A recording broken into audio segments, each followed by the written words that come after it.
नमस्ते बच्चों। हमने पिछले कक्षा में प्रमुख प्राकृतिक संसाधन के अंतर्गत प्राकृतिक संसाधनों का संरक्षण सीखा था। आज हम सतत पोषणीय विकास की अवधारणा को समझेंगे।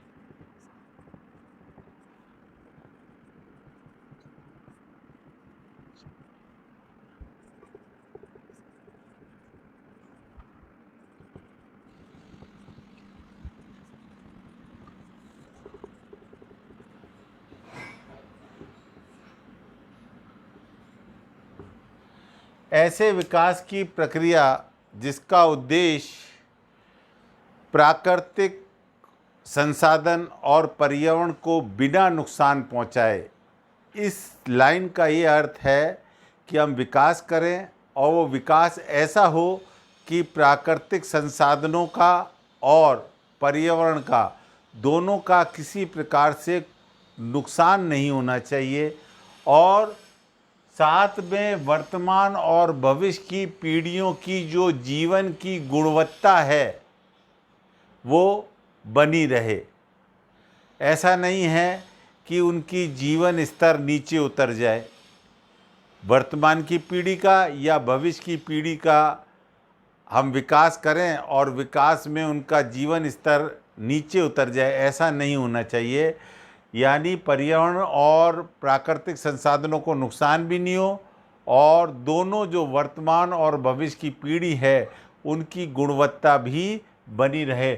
ऐसा विकास सतत पोषणीय विकास कहलाता है।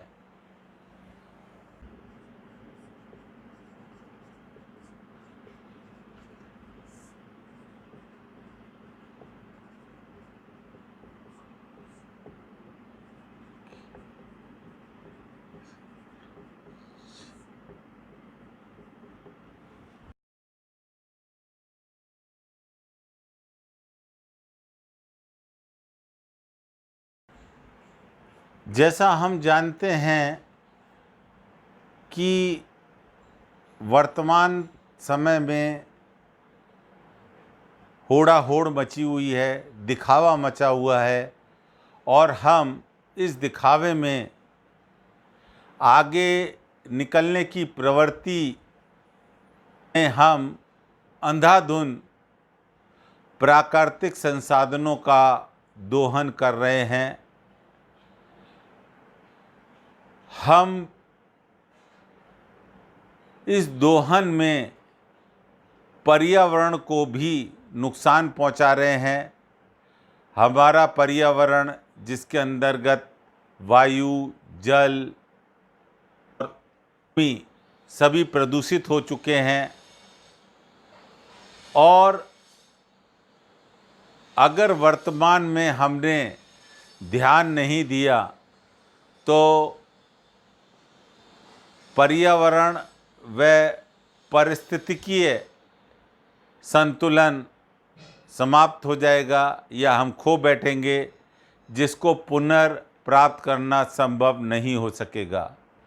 हमारा जीवन इसी पर्यावरण पर टिका हुआ है, तो इस प्राकृतिक संसाधनों का संरक्षण में जन भागीदारी, हमारी भागीदारी भी होनी चाहिए। ऐसी मांग उठने लगी है। हम भी अपना योगदान करें पर्यावरण संरक्षण में, प्राकृतिक संसाधनों के संरक्षण में हम भी अपना योगदान दे सकते हैं। जो सरकार नियम कानून बनाए उनकी हम पालना कर सकते हैं। हम समाज में जन चेतना ला सकते हैं। हम अपनी तरफ से इन प्राकृतिक संसाधनों का विवेकपूर्ण ढंग से न्यायोचित तरीकों से मितव्ययता का से इनका उपभोग कर सकते हैं, ताकि ये संसाधन वर्तमान पीढ़ी में हमारे जीवन स्तर को ऊंचा उठाए, लेकिन ये संसाधन हमारे भविष्य की पीढ़ी का भी जीवन स्तर गिरने ना दें। ऐसी जन भागीदारी की हमसे अपेक्षा है। इस प्राकृतिक संसाधन पाठ के अंतिम टॉपिक चिपको आंदोलन।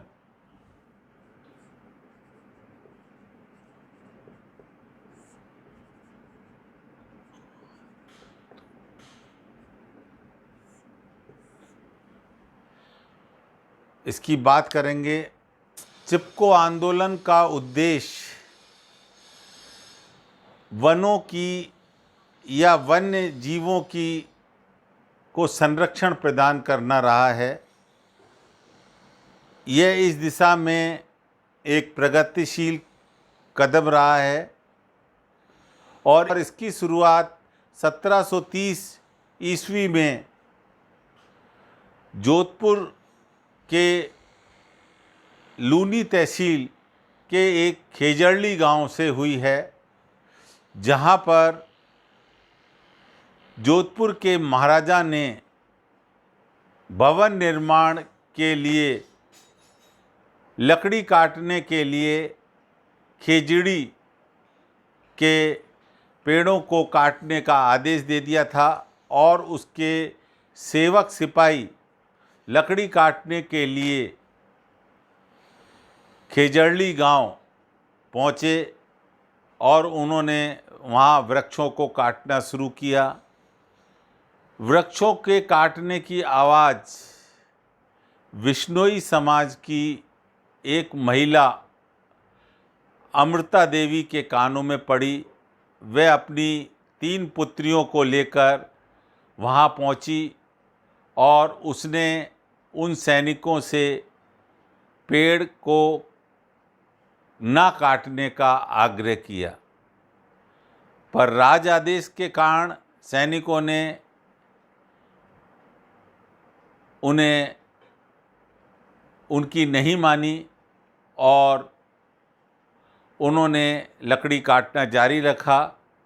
तो अमृता देवी और उसकी पुत्रियां पेड़ों से लिपट गईं और सैनिकों ने जब उन्होंने पेड़ों से चिपक गईं, लिपट गईं, तो पेड़ को काटते हुए उनको भी काट डाला।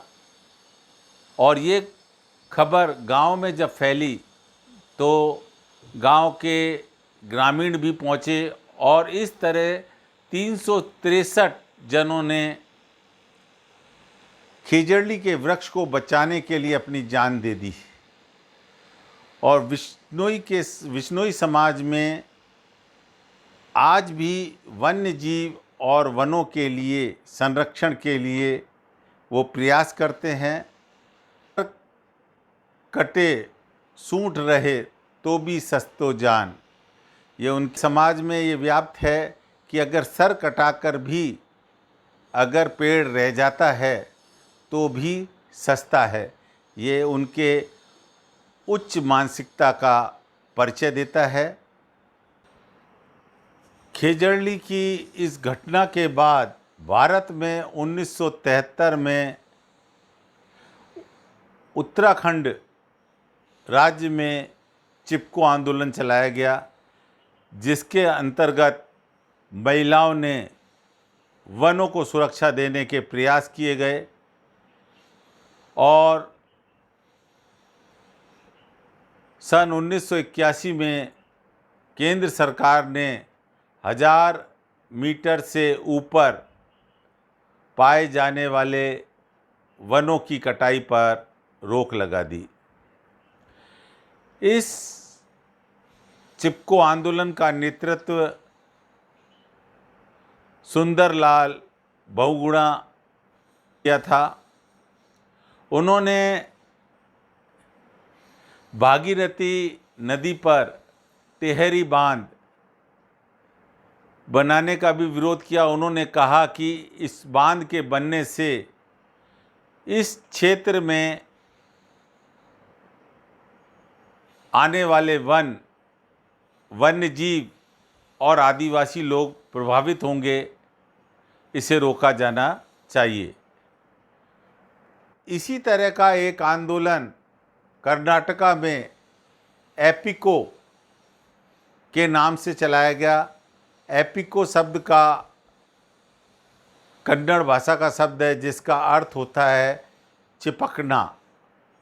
तो ये 3 आंदोलन भारत में चलाए गए जो वनों की सुरक्षा के लिए किए गए प्रयासों में आते हैं। यह जन चेतना लाने के लिए काफ़ी है। बच्चों, ये पाठ आज पूरा हो गया है।